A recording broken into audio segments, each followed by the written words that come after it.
side, don't move, hands in the air. You are under arrest for the murder of Hugh Crossley. Sharon Solarz, one of the longest-standing fugitives on the FBI's most wanted list, was arrested yesterday, 30 years after the notorious bank robbery that claimed the life of a guard. That is a clip from the trailer for the new movie, The Company You Keep, a Robert Redford flick about a former member of the radical group. It's loosely based on the Weather Underground, wanted for a bank robbery and murder of a security guard. Again, this movie is loosely based on the real-life 1981 armored car robbery in New York State by the Weather Underground that killed 2 police officers seen here, as well as a Brinks guard, leaving 9 children to grow up without their fathers. The driver of the getaway car in that crime, Kathy Boudin, spent 22 years behind bars for her crime. She was granted parole back in 2003, but now reporters have discovered that she has apparently been granted a prestigious teaching position at Columbia University, teaching some of America's best and brightest. This after she was just honored by New York University. Michelle Malkin is a columnist and Fox News contributor, and she has just written a column about this. So this is a Weather Underground person who spent almost, almost 24 years, 22 years in prison, pleaded guilty. There's no doubt about her guilt that she murdered 3 people. And now she's teaching the next generation of our best and brightest what exactly? Yeah, well, I think it's confirmation, Megyn, that so many of the colleges and universities across America are cesspools of tenured radicalism and rationalization for left-wing domestic violence. It's not just Kathy Boudin. Of course, the adoptive parents of the child that she left behind when she and the father of her child, David Gilbert, were convicted in the Brinks robbery decades ago. A boy named Chesa Boudin, who is now a young man, also found sanctuary in academia. I wrote about him in 2002 when he was honored with a prestigious Rhodes Scholarship.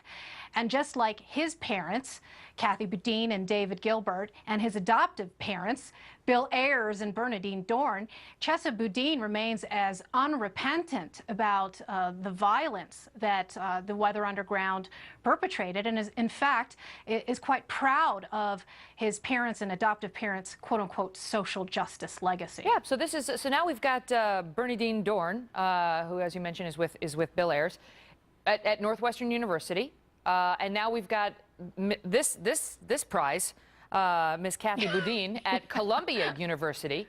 And now her son is a Rhodes Scholar at Yale, saying that he believes in all the same ideals as his parents did. And so this, I mean, I don't know. My kids are babies, Michelle, but I'm thinking if I send them to Columbia University, which is a great school, and I find out that Miss Boudin, who murdered 3 police officers, 2 police officers and a security guard, I'm thinking, that's not the course I want you to take. I don't think Ms. Boudin has anything to say that you need to hear. That's exactly right. And I think that this is a warning for all parents. I think it's a very teachable moment as Robert Redford rolls out this movie that unquestionably, undoubtedly, and certainly romanticizes the legacy of the Weather Underground, that we have to be very skeptical. And I think it's a, let the buyers beware when it comes to shopping around for the institutions of higher learning that our kids are going to go to. I should mention that Bill Ayers, of course, has now recently been honored with a visiting scholar status at Minnesota State University. So many of these places that have become safe harbor for left-wing domestic terrorists and their apologists are state and federally funded universities.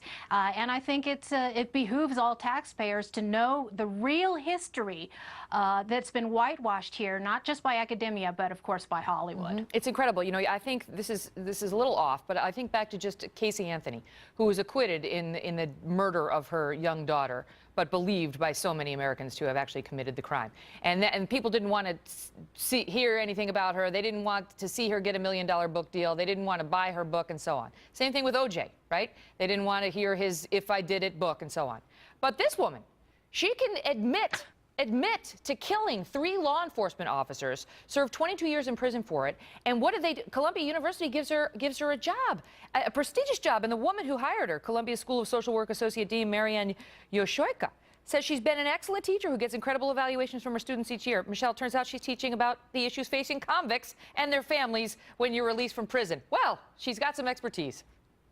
Yes, she certainly does.